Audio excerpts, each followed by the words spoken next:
situación ustedes desde allá arriba que la ven diferente a nosotros? ¿No? La vemos acá Aquí abajo. estamos, pelo a pelo, mi querido Vicente. Bueno. Veo tranquilidad, veo que los distintos actores políticos asumieron la decisión del presidente de la República y también desde el primer día también están queriendo participar en las elecciones, porque eso es lo importante de la decisión que tomó el presidente. No solamente disolver a la Asamblea, bien merecida, valga la aclaración, sino que hay una convocatoria anticipada de elecciones para que sea el pueblo quien decida, regresa a la fuente que es el voto, quien decida la solución a esta crisis política. Mire, nos llama un poco la atención. Tenemos nosotros varias respuestas a este tema. Vamos a ver cuál es su respuesta. 29 minutos para las 8 de la mañana. El presidente tiene una aceptación bajísima en el país, el presidente Lasso definitivamente. Pero tiene en la posición que él tomó de haber disuelto la Asamblea a través de la muerte cruzada, tiene una aceptación elevadísima, casi el 90%, casi el 100%. Ese fenómeno que se da, ¿por qué? Porque son las decisiones, que en este caso están más que justificadas, motivadas al mismo tiempo por el nivel de irracionalidad que llevaron los congresistas a esta situación que no le conviene, no al presidente, al país.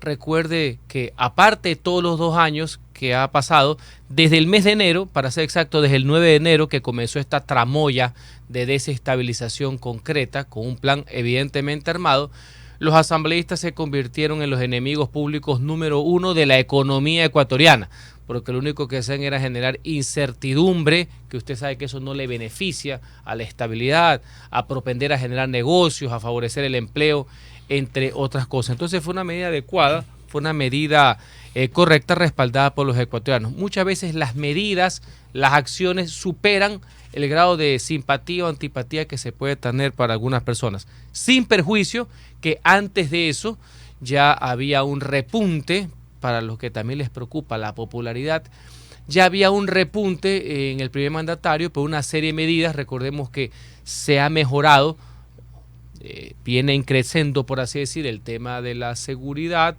se había firmado el Tratado de Libre Comercio con China, se había enviado la reforma tributaria para que la clase media pague menos impuestos a renta vía deducciones, se había hecho el canje de deuda histórico, inédito en el monto de más de $1.000 millones contra conservación. Entonces ya venía una racha también positiva del gobierno y los números también habían mejorado. Ya no estaban tan malos como usted le preocupaba, por así decir, maestro. Es que mejoró décimas en un momento dado. Tenía 12.5 y subió a 12.90, me parece, en una de las encuestas. Más adelante, en tema de gestión, acerca del 21%. Antes inclusive de la decisión de la disolución de la Asamblea Nacional. Pero bueno, esas son las encuestas que nosotros teníamos públicamente. Pero ahora, doctor, mi querido abogado, mi querido ministro, es verdad, esa situación, pero ¿por qué tan tarde una serie de resoluciones del problema del gobierno, como por ejemplo la delincuencia? ¿Por qué tan tarde se despertó? Bueno, el nivel de complejidad es sumamente alto. Yo comprendo, y ahora que vamos a ver en campaña, pues aquí van a aparecer, pues ya usted se imagina, pues desde Rambo hasta Eisenhower, todo el mundo pues tiene una solución para todo. Pero ya cuando está sentado es otra cosa, y por eso los grandes sabidos no se quieren lanzar también, porque saben que tienen que cumplir la caterva de cosas que han dicho desde hace 20 y pico de años. Es difícil gobernar, no crea que es tan fácil, no crea que es tan lírico, pero en todo caso hay un plan, hay una serie de medidas, la incorporación de los generales Wagner Bravo y Paco Moncayo, creo que la han hecho bastante bien. La decisión del Consejo de Seguridad Pública del Estado, el COSEPE, de declarar estas acciones como terroristas, las que vienen haciendo los grupos de delincuencia organizada, que permite la intervención de Fuerzas Armadas, porque este es otro tipo de violencia. En el momento que afecta el tema de lo que se denomina la soberanía y la integridad territorial, porque dentro del crimen, Vicente, no es lo mismo el 1 a 1, que es un crimen, hay que perseguirlo por asesinato, que cuando en Esmeraldas las bandas organizadas terroristas asesinaron a mansalva a 9 humildes pescadores, que ese fue un mensaje de violencia contra el Estado. Por eso intervino el ejército, por eso la violencia ha caído drásticamente en Esmeraldas, gracias entre otros al general Le Boyer, entre comillas, hijo del gran militar constitucionalista Richelieu Le Boyer, sí, uno de los copartícipes igual que los grandes políticos de la época del retorno a la democracia, que ahora lo damos como hecho, pero nunca hay que dar como hecho este tipo de situaciones. Entonces es una serie de conjunto de medidas bajo la intervención de Fuerzas Armadas, intervención activa de frente, que ha ayudado, entre comillas, a bajar, porque este es un tema muy global. Nos estamos enfrentando, señores, no como dicen ahí, por ahí los populistas simplistas, a un alza de, ¿cómo es que es? Del crimen, de la delincuencia, que no es dormir. No, señores, hay que decir las cosas como son. Nos estamos enfrentando al crimen organizado y al narcotráfico. Palabra que casi se da cuenta que los políticos no repiten, ¿no? Así es. Como que están prohibidos repetir esas palabras. No, señores, hay que decir las cosas como son. Y la salida fugando no es tan simple y sencilla como le dicen algunos. Pero el que anda fugando, él no habla nunca, luego voy a hablar de narcotráfico. Ah, esa palabra nunca no existe en su vocabulario, pero ese es el problema. Ni en narcotráfico. Gran verdad. Ahora, ministro, según los números de ustedes, de 12 subió a 21. O sea que con las nuevas medidas que está implementando durante estos días, es posible que vaya a la reelección. Mire, una cosa, mi querido Vicente, son los números de gestión del gobierno que evidentemente han subido. Otra cosa son los niveles de voto. Ya. Eso yo no estoy al tanto, pero no necesariamente son exactos. Guardan relación, pero no son exactos. Eso hay que tenerlo claro. El presidente tendrá que tomar una decisión en las próximas horas, por así decir. Pero en su momento a usted le ofrecieron ser candidato a la presidencia. A mí nadie me ofreció nada. Pero hoy día, hasta el día de hoy nadie me ofreció nada. ¿Y si le ofrecen? Lo que yo he dicho es que creo que no es el momento, aparte que el candidato natural debería ser el presidente de la República. Pero esas novelas que ponen por ahí, ¿cómo es? Empresa de contenidos digitales de ciencia ficción, diría yo, ¿no? Que peleas, que candidaturas, no sé, yo me entero de mi vida a través de estos señores.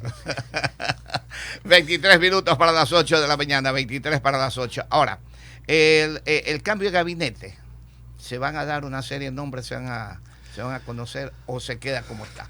No, siempre es la oportunidad para renovar, para cambiar, más en lo que yo denomino esta nueva etapa del gobierno agresiva de estos últimos meses, que puede ser más, pero tentativamente van a ser 6 meses, y lo importante no es la cantidad, no es el tumulto, sino la cantidad. Recordemos que el gobierno ha cumplido 2 años de ejercicio, de ahí viene esta palabra de crisis o no de gabinete. Por lo pronto, el 24 de mayo entró una figura fuerte, clara, decidida, honesta, como es el señor César Ron. Ese vale por varios, valga la aclaración. Así que ese es un primer cambio, se está evaluando otro tipo de situaciones. Recordemos que todos los ministros, me incluyo, somos transitorios, somos fusibles, como popularmente se dice. Sí, es así. ¿Usted hay una posibilidad de cambio en su ministerio suyo? En mi gabinete, de mi ministerio no. Tengo la suerte hasta el momento de contar con un lujo de viceministro, como es el abogado Mario Cube. Hay una serie de personas que han hecho un gran trabajo territorial, de coordinación. Recordemos que el Ministerio de Gobierno, aparte de lidiar con asambleístas de quinta, en algunos casos, tengo que articular, concertar con las diversas funciones del Estado, con todas, orgánica y formalmente, no por atrás, no escondidas, no a golpe de teléfono, de frente, para la buena marcha del Estado, para la buena marcha del gobierno. Fruto de esas reuniones, por ejemplo, fue descongelar las relaciones que existían con la Corte Nacional de Justicia, con el doctor Iván Saquicela, donde entablamos mesas de trabajo en favor de la seguridad con varios grupos. Estaba la Fiscalía, la Defensoría Pública.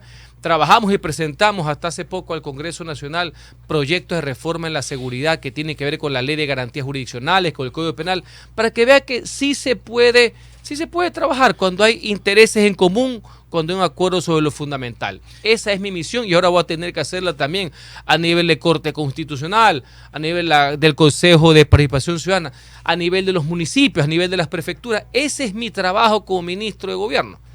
20 minutos para las 8, señor ministro. 20 minutos para las 8, con el señor ministro de Gobierno, abogado Henry Cucalón. Mire, abogado, usted estuvo manejando toda la posibilidad de no llegar a la muerte cruzada. ¿Cómo? Tratar de convencer a muchos asambleístas que den el voto para la no destitución del presidente Lasso.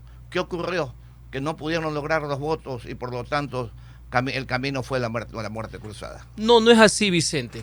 Y primero, yo nunca he hablado de votos. Cuando me entrevistaban, yo siempre decía por mi experiencia, porque yo sí fui legislador. Yo no fui pasante de legislador, yo fui legislador. Los votos siempre se cuentan al final, maestro. Es un error hablar si tienes o no tienes los votos antes de la votación. Algo de experiencia tengo. Lo que sí he visto es que nuestros opositores, los interpelantes, ellos son, e inclusive los que hacen novelas de ciencia ficción, ellos son los que han dicho que no tenían los votos. Ellos son los que dicen que no tenían los votos para asesorar. Yo nunca lo he dicho. Y efectivamente, como parte de mi trabajo, entablé los diálogos respectivos. ¿Pero para qué? ¿En qué sentido? En el sentido de argumentar que en ese malhadado e infundado proceso, fruto de la tramoya puesta desde el 9 de enero con varios actores con mano ajena, del cuarto proceso de derrocamiento del presidente de la República, nunca hubo peculado alguno, nunca hubo prueba alguna, nunca hubo argumento alguno, lo que hubo una serie de falacias y ocurrencias por parte de este tipo de personas. Eso sí me dediqué a lo largo de esos meses. Lastimosamente, en vez de estar haciendo cosas positivas, tuvimos que hacer ese trabajo de reacción. Son ellos los que dicen que no tienen los votos. Son ellos los interpelantes que dijeron, qué bien que habló el presidente el día martes en su comparecencia. Y si habló tan bien, y si no tenían los votos, ¿por qué nos cruzaron al día siguiente? Justamente porque el problema no solamente era el juicio, Vicente. El problema no era la votación. La votación y el juicio eran parte de la crisis política, no la crisis política. La crisis política era originaria de esa insensatez, de esa irracionalidad con que manejaron las cosas, con ese señor que pusieron de títere de presidente de la Asamblea. Pocas veces en la historia republicana había un tipo tan servil como el que se consiguieron en esa ocasión. Entonces era una amalgama de situaciones de ingobernabilidad que no tenía salida alguna, lastimosamente. Por eso se tomó esa decisión política, esa decisión de Estado, absolutamente fundamental en la Constitución, más allá que por ahí salieron unos constitucionalistas de zaguán, que nunca han respetado Constitución alguna, que siempre han dicho que la ley es una mera referencia, que siempre la han despreciado, que quisieron venirnos a nosotros a dar clases de ley y Constitución. Esa fue la motivación con que se tomó el tema. Imagínense, una burla internacional. Miren lo que hizo el señor Rincón la otra vez. Aquí llevan a un presidente de la República sin acusación, sin informe de comisión de fiscalización, solo con una resolución de mayoría simple, sin debido proceso, sin nada. Y piensan que todo no pasaba nada, que nunca les iba a pasar absolutamente nada. Bueno, ahora les queda elección porque hay un precedente aquí a futuro. Creo en la fiscalización, creo en el control político. Yo fui actor de muchos procesos de fiscalización. Yo me bajé a varios ministros, a fiscales generales. Pero señores, hay un debido proceso. Que quede esto como precedente, que el mal genio, el odio, ese sí la envidia, el cálculo protervo no puede estar por encima de los intereses del país. Sobre todo esos intereses y sobre todo esas posiciones para tratar de justificar la actuación de la Asamblea. Los asambleístas y muchas personas se preguntan ¿por qué el señor ministro de Gobierno no dice nada sobre la muerte de Cherres? ¿Quién mató a Cherres? Se está investigando, pero yo primera vez que me entero que mucha gente pregunta que el ministro de Gobierno diga. Sí, le digo porque yo lo he escuchado. ¿Qué asambleísta pregunta eso? Porque eso lo dijeron en el juicio político. Ya. Cuando una de las interpelantes, y después se preguntan por qué se fueron a la casa, una de las interpelantes suelta de huesos lo acusó de un delito del presidente de la República. Pero no me sorprende, porque esos mismos asambleístas y también algunas personas que ejercen de mala manera la comunicación, lo acusaron desde el 9 de enero que comenzó esta tramoya, totalmente planificada y alcahueteada por algunos que no dieron la cara, solo mandaban sobres a la peluconada de Guayaquil acusando, sin dar la cara, lo acusaban de narcotraficante. ¿Ya? Así que dicen eso. Pero yo sí he dado en varias entrevistas cuando me preguntan, ¿se tiene que investigar, pues? ¿O también van a acusar falsamente el cometimiento de un delito también? Es que hacia allá iban. Pero es que como tienen, a ver, pero inclusive para ese delito que tienen que investigarlo, tienes que presentar pues pruebas, una acusación. No vas a hacer un combo en juicio político donde lo llevas de un supuesto contrato que no se firmó de Flopec y comienzas terminándolo acusando de delito o otra cosa. Esa fue la burla que es internacional, la mamarrachada que hicieron de juicio político que quedará en la antología del no ser de la política ecuatoriana, el hazme reír de la historia política ecuatoriana. Vaya que les vendieron por ahí los simplistas de los caudillos, le quisieron vender que iban a hacer el papel de Velasco Ibarra con Juan de Dios Martínez Mera. a esa mamarrachada llegaron estos muérganos, por así decir. Pero sin embargo, mire, otra vez le pregunto lo mismo, fenómeno, ¿no? La interpelación del presidente, esta chica, no me acuerdo el apellido, Viviana, creo. Viviana ¿no? Veloz. Viviana Veloz. Habló hora y media. Nunca llegó a buscar una prueba, ni llevó una prueba es de que lo si que así lo se hubieran demorado 3 semanas, no lo hubiera encontrado. Correcto. Porque no había prueba. Lo acusaron de otras cosas. La ciudadanía se dio cuenta que definitivamente la muerte cruzada tenía que venir porque era una mamarrachada. Sin embargo, vuelvo a la pregunta. La gente totalmente de acuerdo con la muerte cruzada y no le ayuda a subir terriblemente al presidente. Bueno, es que las decisiones de Estado, Vicente, no necesariamente son para que le favorezcan a uno.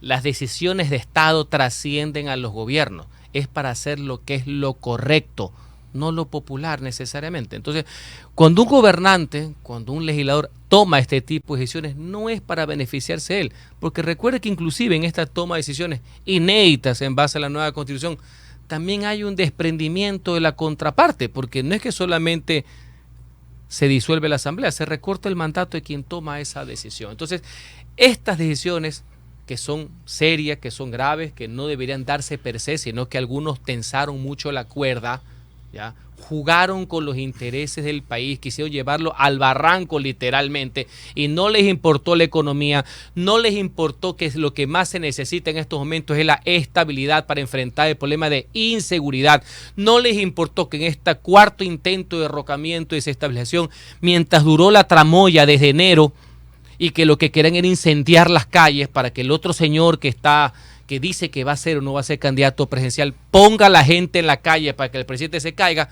¿Qué es lo que pasaba del otro lado, Vicente?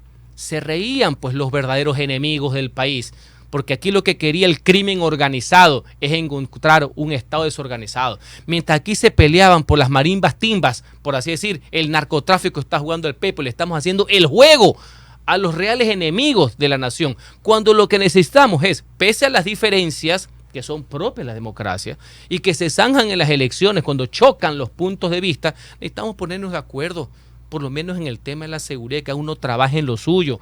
El Ejecutivo como comandante de la fuerza pública, el Legislativo haciendo leyes, la función judicial sentenciando, la Fiscalía persiguiéndolo, pero no aquí 4 meses y medio, me explico, paralizando la economía solo por sacarse la pica y tirar por la ventana un presidente de la República. 12 minutos para las 8, 12 para las 8. Usted practicó la muerte cruzada. Usted ha vivido en carne propia la Constitución actual.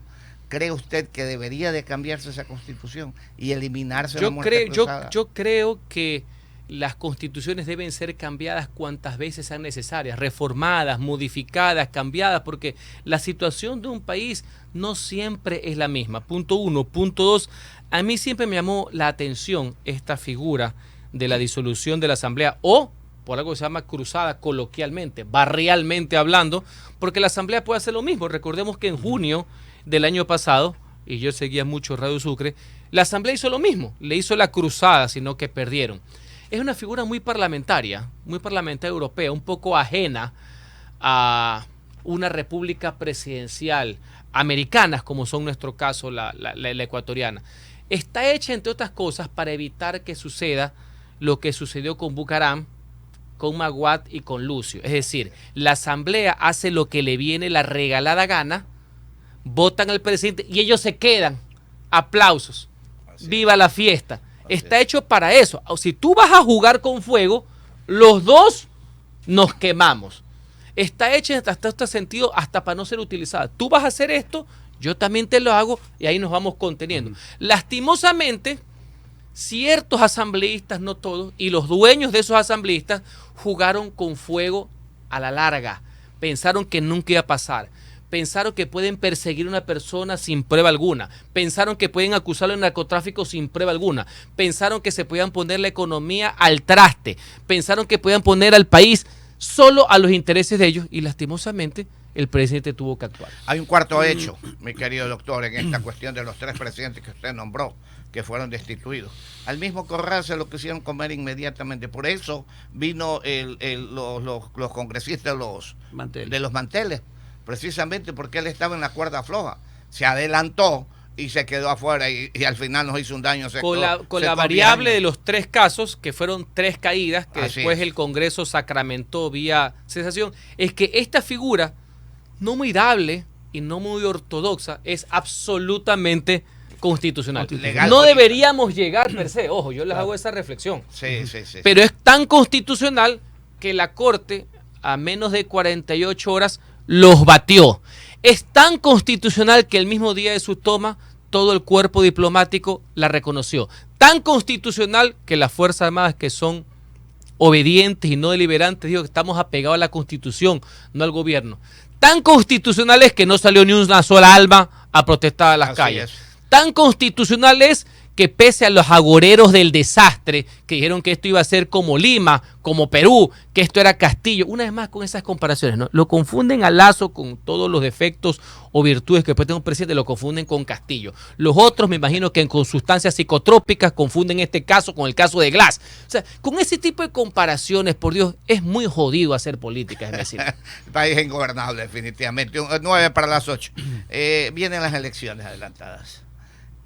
Hay una serie de candidatos. De todos esos precandidatos que están todavía, ¿usted por cuál votaría? No tengo alma todavía de pitoniza. Deje ver que se asiente el tema. Deje ver también quién va a ser el candidato de nuestra posición. Porque mire, yo saludo algo que fue una de las cosas positivas de ese día miércoles. De legitimidad. Todos los partidos políticos comenzaron a decir, vamos a lanzar candidatos. Eso para mí fue satisfactorio, porque Claro. significa que la sociedad aceptó la decisión, por así Y decirlo. se olvidaron de En la tumbada. contrario a los agoreros del desastre que decían que esto iba a ser como Perú. Imagínense, en vez de decir vamos por la tranquilidad, estaban amenazando con el relajo, porque no les interesa el país. Solo les interesa su pellejo, otros la impunidad, otros pescar a río revuelto y otros estar siempre fuera del radar. Eso es lo que les interesa, fuera del radar. Le tienen miedo a la fiscalía, están ahí que no quieren que sepa qué es lo que han hecho en las últimas décadas de su vida. A eso es lo que se han dedicado. Pero en todo caso, se ríe Vicente. En todo caso, vamos a ver quiénes son los candidatos. Lo único que me preocupa es, por un lado, saludo la participación activa, democrática, porque eso es bueno. Los problemas de la democracia se solucionan con más democracia, ¿ya? Y nada más que el voto, el arma más poderosa que existe en la democracia, para zanjar, para dar la razón a los temas y dar nuevas oportunidades. Lo que sí me preocupa es que haya tantos candidatos que salgan de último momento que solo por figuretear o por alcanzar un puchito, primero cuidado, en la segunda vuelta entran 2 demonios, ¿no? Cuidado también por figuretear y después ver si pescas un poquito de por ahí para ver cómo transas con el próximo gobierno. No tienen la más mínima idea de lo que es gobernar, señores. Gobernar es más de estar mandando WhatsApp en los chats de las tías, ¿ya? Esto es jodido gobernar, señores. La crisis de inseguridad, más la crisis económica. Miren lo que está pasando ahorita. El tema de la consulta del Yasuní, hay que analizarla. Todos estamos a favor del medio ambiente. Todos estamos a favor del medio ambiente. Yo creo en la explotación responsable y con respeto al medio ambiente. Le va a costar más de 1.200 millones de dólares al año al Estado ecuatoriano, ¿no? Esos que van para educación, que van para salud, que van para comprar implementos para las Fuerzas Armadas, que va para los salarios de los policías, de los médicos. Ojo, ¿no? Entonces, hablan y algunos como nunca van a ser presidentes. Le va a costar al Estado si es que gana si la es que no gana. Pero explotación. esto lo pongo para debate, porque yo no estoy en contra del medio ambiente. Yo soy un fervoroso defensor del medio ambiente, pero vamos a decir las cosas como son. Entonces, aquí estos politiqueros van con una bolsa como la que lleva Papá Noel, ¿no? Y con una lista de regalos y con una lista de deseos. Y después nada. Y dicen cualquier cosa, porque son los dioses del simplismo. Ya pues siéntate y cumple. Después te preguntas por qué a los 3 meses hay ingobernabilidad. No se puede mentir, no se puede jugar con la demagogia, no se puede jugar con la fe, con la esperanza de un pueblo. Hay que ser serio, me explico, hay que ser responsable también en eso. El problema es que si dicen la verdad no logran los votos. Bueno, pero es que hay que tener un equilibrio entre lo que es una campaña proactiva que llene de ilusión, pero jamás de desesperanza. Es obvio que una campaña tiene que ser propositiva, tiene que ejercer varios cambios. Uno de los grandes cambios es cambiar la deshonestidad por la honestidad, Claro. a los vagos por los trabajadores, pero también hay que ser responsable en lo que se promete con el dinero que se tiene y con el que no se tiene. 5 minutos para las 8, 5 para las 8 con el señor ministro de Gobierno, el abogado Henry Cucalón Camacho, economista Osvaldo Calderón. Gracias, licenciado. Saludos, ministro. Economista, Yo le ¿cómo le va? escucho cuestionar el hecho de que de pronto lleguen 2 demonios a la segunda vuelta. ¿Usted no cree que hay una responsabilidad histórica de los gobernantes por de tratar, por eso les digo, de los gobernantes históricamente, de preparar y educar correctamente al pueblo? Pero por para que el supuesto, pueblo tenga capacidad de decisión más o menos adecuada. Por supuesto, y este va a ser, por ejemplo, un ejercicio tanto de responsabilidad de todos, nos incluimos, todos, porque aquí nadie la saca gratis, mi querido economista, de ahora que existe una nueva oportunidad, tanto que la gente se queja de la asamblea, no ha de ser pues para votar por los mismos cromos, pues, ¿no? Pregunto. Y si los partidos políticos son los que si proponen. los partidos políticos ponen a los mismos cromos o a los mismos cómplices o a los mismos pasacafés, entonces el pueblo que tiene esta pistola que es el voto, me imagino que tiene que disparar para otro lado. Son los principales responsables de todas estas desgracias. Porque el tema no es, hace un momento estábamos hablando aquí con el licenciado, el tema no es cómo elige el pueblo, ¿no? Sino la calidad de los que quieren asumir la representación del pueblo. Pero si hay una coparticipación, porque si te presentan unas listas con las mismas fichas que fueron a la asamblea, que excepcionaron, unos vagos que no fueron nunca, y no solamente que no van, porque no es que Quito, que hace mucho frío, no, porque ni siquiera vienen acá, no vienen a Radio Sucre, no hacen ruedas de prensa, no hacen absolutamente nada, y tienen la audacia y el tupé de quererse reelegir, más los que son notoriamente delincuentes, porque todo el mundo conoce la tracalada de hechos que han sido a lo largo de sus décadas, porque su prontuario lo conoce todo el Ecuador, más los que quieren lastimosamente saciar venganzas personales, pues de esa lista usted se cambia y se va a otra lista, porque ¿sabe qué? No nos quejemos, ha habido muy buenas personas que se han lanzado de candidatos en los últimos años, no es por falta de candidaturas, también el pueblo, si tú ves que una lista propone a los mismos, señores, usted vaya, córrase y vea a otra lista, dele la oportunidad a otras personas, hay una corresponsabilidad ahí. Sin duda alguna, por ejemplo, el presidente de la República que sale en una rueda de prensa y dice aquí hay un poco de asambleístas sin vergüenza y después dice perdón y olvido. Nivel de responsabilidad. Bueno, pero mire cómo es la historia. Nivel de error. ¿Me explico? Claro, porque muchos, sí, y los errores se asumen, y eso es propio, no como otros que los descartan como que nunca ha pasado nada. Y después se dio la vuelta a la página y hubo una relación correcta en ese sentido. Eso fue un error, nunca debió haber pasado, valga la aclaración. Pero lo importante es que se rectificó. Ahora viene la otra. Usted ha sido asambleísta y en su momento de asambleísta y hablaba de la relación política de lo jurídico también. Le pregunto, ¿por qué llegar a última instancia para la disolución del Congreso cuando usted hace el manifiesto de que desde enero se veía vivir todo este mamotreto del juicio político? ¿Por qué llegar a última instancia? Algunas variables hipotecando 2 años de posible gobierno con 4 o 5 meses. Algunas variables al respecto. Uno, si bien comenzó la tramoya pagada y financiada, valga la aclaración, desde el 9 de enero, hubieron varias etapas y uno también fue haciendo el análisis correspondiente hasta dónde iban a llegar. A mí me pareció inverosímil, que, por ejemplo, que la Corte Constitucional haya calificado el caso de Flopec diciendo que era lo mínimamente verosímil, con errores de hecho. La Corte Constitucional, por citar un ejemplo, puso en sus argumentos como prueba algo que no existe, la celebración de un contrato del año 2022. Se equivocaron en el hecho, por citar un ejemplo. Jamás me imaginé que el nivel de irracionalidad iba a llegar a tanto, a que lo enjuicien a un presidente sin informe. Pero en ese mismo momento debe haberse establecido esto. No, pero es que déjeme terminar también mi relato, porque esto es poco a poco. Pero había también una variable, que mucha gente comprendo que no estuvo de acuerdo, pero esa era nuestra posición, por lo menos la del presidente y la mía. Pese a todos estos vicios, etcétera, él tenía la obligación legal y moral de ir a la Asamblea Nacional y dar la cara y defenderse ante los ecuatorianos a través de los asambleístas y por tanto dejar su testimonio ante la historia. Creo yo que fue lo correcto, que fue en la última etapa. Entonces ya lo que venía era un sentido de la oportunidad y un sentido de la conveniencia. La oportunidad y la conveniencia el pueblo ecuatoriano lo juzgó el mismo día miércoles. Pero para mí, y esa fue mi tesis de siempre, el presidente tenía que acudir al seno de la Asamblea Nacional a defenderse y creo que lo hizo bien. ¿Y usted gastó energía en tanto cabildeo? No, con los asambleístas. Porque es parte de mi porque trabajo. Como usted dice, al final se cuentan los votos y aparentemente al sí. final parece que no estaban. Sí, pero en el mismo sentido, yo igual tengo que trabajar con la Asamblea porque en el interín fui varias veces a comparecencias para tratar la reforma a las Fuerzas Armadas que permitan intervenir en la seguridad interna, en la reforma a la Constitución. Tenía que ir por todo lo que sucede en el país. O sea, para mí las relaciones con el Congreso son las normales, más allá que algunos son unos anormales. Pero ese es otro tema. Ese es parte de mi trabajo, no tengo ningún problema.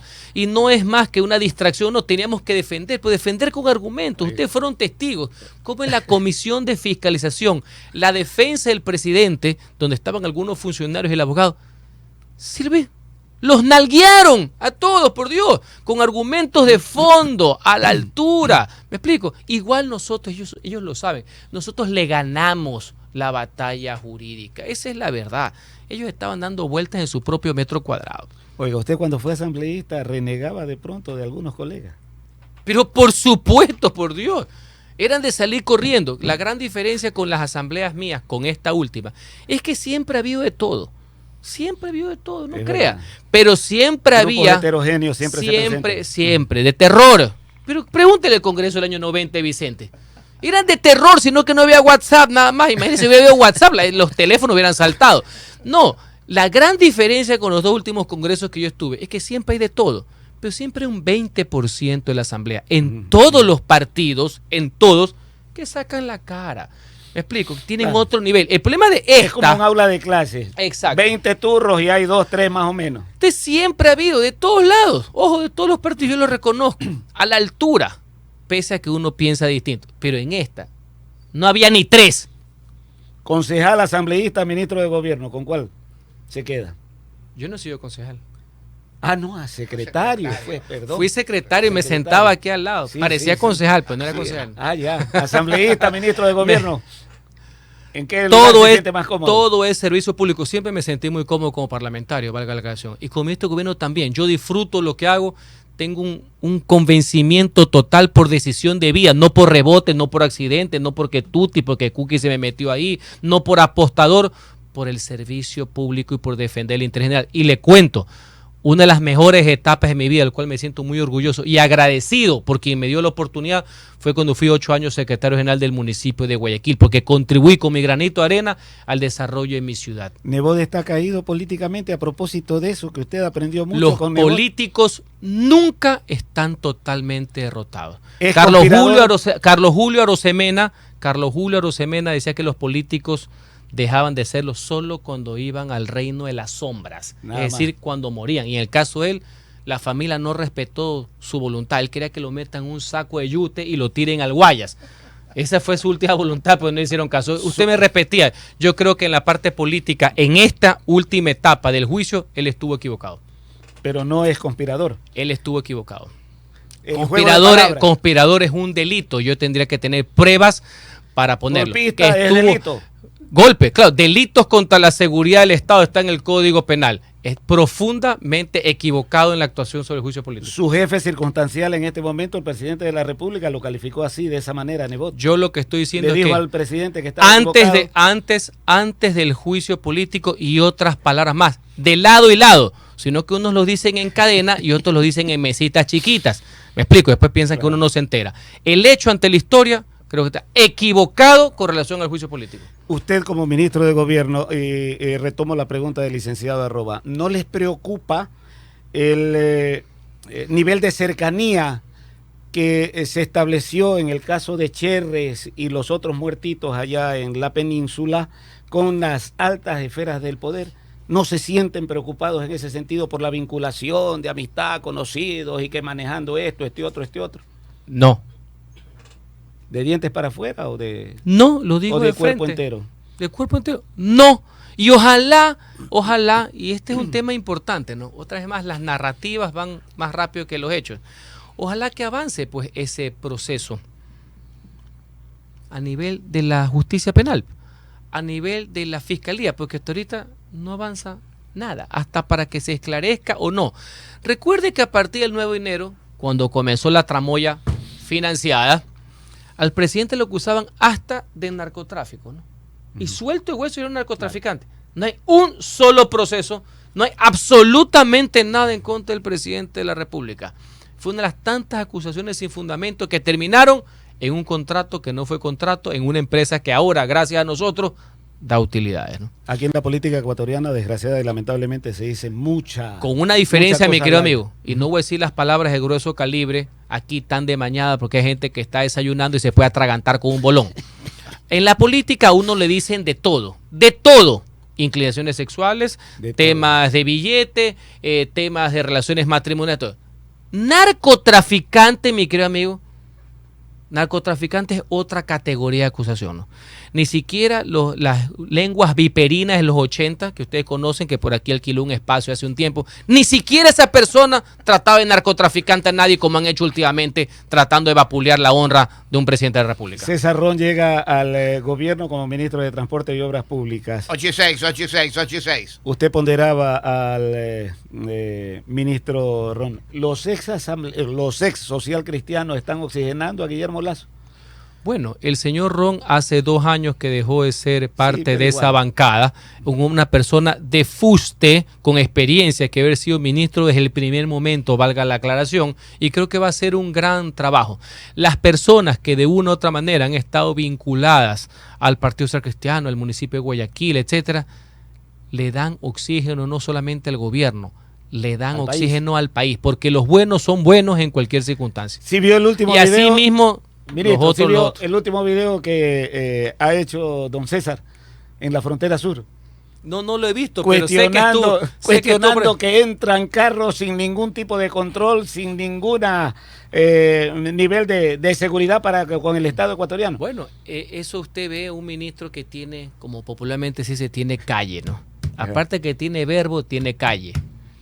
Ministro, 87. El Consejo de Participación Ciudadana ha tomado en cuenta a un grupo de asesores, yo no sé cómo mismo le quieren llamar, para poder observar todos los proyectos de ley que el Ejecutivo envía a la Corte Constitucional. ¿Es legal eso?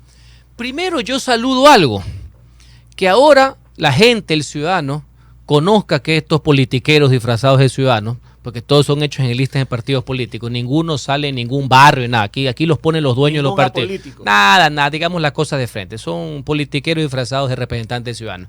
Por lo menos ahora la gente sepa que el Consejo de Participación, Vicente, sirve para algo más que mangonear la designación de autoridades, porque en los últimos años, tú lo único que sabes de esta institución es que son los que ponen al fiscal, que son los que ponen al contador. Ahora te enteras de que también 11. fomentan la participación ciudadana, lo cual me parece bien. Y si tú me preguntas que si pueden armar veedurías para hacer seguimiento de instituciones gubernamentales de contratos, sí lo pueden hacer. Claro que lo pueden hacer. Eso sí, no tiene un efecto vinculante, por si acaso.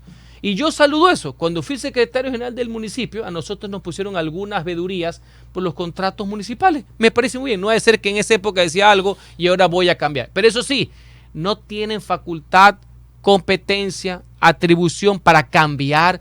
Podrán decir lo que sea, yo ya sé pues a quién han contactado, van a decir Samba Canuta, me explico, gracias, un abrazo, sigamos adelante, recibe tu multiproducto. En algún momento usted estuvo, cuando antes de pensar llegar a ser ministro, estuvo en contra de la muerte cruzada. Como le dije hace un principio, Tuvo unas declaraciones sobre el tema. Académicamente a mí nunca me ha gustado la figura, pero es constitucional. O sea, si van a coger, porque veo que estos vagonetas simplistas ya van a comenzar a coger, cójanla completa, ¿no? Completa. Figura ajena a nuestro régimen presidencial republicano. Yo creo que así como otros saben de robar, yo de esto sí sé, ¿no? Por si acaso, ¿no? Porque me quieren dar lecciones de delincuencia organizada a unos que, puta, solo con la pinta debe irse preso. Me explico. Yo lo que he dicho es que es una figura ajena, una figura parlamentaria europea incrustada en la Constitución, pero que es constitucional. Es constitucional. Que a propósito, hace pocos minutos Pedro Sánchez ha resuelto disolver el Congreso español luego de las elecciones seccionales que se dieron ayer. Con el ejemplo de Guayaquil. Así como el presidente Rajoy anteriormente lo hizo varias veces para conseguir mayorías, y así como el primer ministro Trudeau en Canadá también. Es una figura, insisto, a mí per se, y lo he dicho y pueden rebuscar porque lo he dicho en clase, yo no hablo pues en WhatsApp ni en mesas de A4 de vidrio. Ya, yo hablo públicamente. Es una figura extraña, ajena, pero es constitucional y está en nuestro régimen jurídico. Ok, mi querido señor ministro, para finalizar otra vez la pregunta. Quisiera, ahora, escuche bien, Usted es abogado y con usted hay que manejar las palabras, pero muy sesudamente, que si no uno cae. ¿Quisiera ser o no ser candidato a la presidencia? ¿Quién no quisiera ser candidato a la presidencia de la República y poder servir su país como parte de una vocación de servicio y entregar parte de su vida para que el resto vea mejor? La pregunta es hoy, porque usted me quiere llevar a eso, he dicho que este es el momento de que decida el presidente de la República. O sea, que deja abierta la figura que podría pero ser. ¿Qué persona racional no quisiera futuro? Ojo, planificadamente, programadamente, con un plan de trabajo, no que lo saquen en último momento y que tú te anuncies por WhatsApp. Ya. Por Dios. Ahora, si llegaría, ya sea ahora o después, en este gobierno, en este país ingobernable, ¿qué planes tendría para poder gobernar? Señor, decisión, mano firme y lucha contra la corrupción. Y sobre eso vamos por experiencia, que sí la tengo, porque sí la tengo, errores incluidos, pero no va a ser que tú recién llegas a la presidencia a experimentar como van a hacer algunos. Señores, seamos claros, hasta los que saben y tienen experiencia se equivocan. Ahora imagínense unos que van a experimentar con el pescuezo de otros, que no saben la diferencia entre un decreto y un bloque de concreto. Ya van a ver lo que va a pasar con el Ecuador. Ok, ministro. El señor ministro de Gobierno, Henry Cucalón, aquí con nosotros. Se despide antes de despedirse con nosotros. Me quedó con una inquietud a lo que el ministro dijo, que resuelva el presidente de la República. ¿En función de qué? ¿De Guillermo Lazo o Guillermo Lazo le dice, Henry, candidatízate? No pasa por eso, pasa en función del país. Él tiene la potestad de hacerlo, porque así como muchos se están dando la reelección. De su posibilidad. Ah, sí, de las posibilidades que son ahora, puede ser después, puede ser nunca. Uno es el que decide, ¿no? Proponer, hasta ahí nomás le dejo. Uno es el que decide. Con los números que estamos viendo, ministro, hasta aquí tiene todas las posibilidades de llegar a una segunda vuelta. El que él ponga el fugitivo de Bélgica y hasta ganar las elecciones en segunda vuelta. Sí, pero las decisiones de Estado uno no las toma en función de sus enemigos. Cuando uno está en política, uno debe estar no solamente en contra de algo, sino a favor de algo, por si acaso, ¿no? Mi vida no va a estar circunscrita a que el otro joda o no joda. No, así no es la política. Yo sé, pero sí, es una posibilidad. Ese grupo político que usted menciona tiene una base electoral fuerte. Uno no lo puede desconocer. Eso sería también un ejercicio irreal de la política. Es un adversario, no un enemigo que hay que considerar porque tiene una votación importante. En el supuesto que llegue Henry Cucalón, ¿no debería mucho más a todos los candidatos de derecha que tenemos ahorita? Hay como 4. Bueno, es que la lógica sería llegar siempre a esos consensos. Siempre se dice lo mismo y ya ve cuántos candidatos hay desde el centro izquierda, que yo respeto, hacia el centro y la derecha ecuatoriana. Unos que lo acaban de importar, un amigo mío que lo acaban de importar también de Inglaterra, le mando saludos a don Eduardo Maruri, por así decir. Me explico, y salen a cada rato, y ahí mismo salen más como feria libre, ya mismo. Hay que actuar con mucha responsabilidad, ¿no? El país no está para experimentos, de ningún tipo. Esto es serio. Esto es serio. Y lo peor que nos inclinamos hacia delincuentes. Por Dios santo, pobre país. Castíguenlos, Vicente. Sí. Ok, mi querido ministro, dejamos con las últimas palabras, ya que ha sido muy interesante escucharlo usted el día de hoy. Un fuerte abrazo para todos, un gusto como siempre. Gracias por la oportunidad. La anterior había estado en Zoom, pero nada como estar pelo a pelo aquí en vivo. El Zoom es como sexo virtual. Un abrazo para todos. Muchas gracias, señor ministro de Gobierno, Henry Cucalón.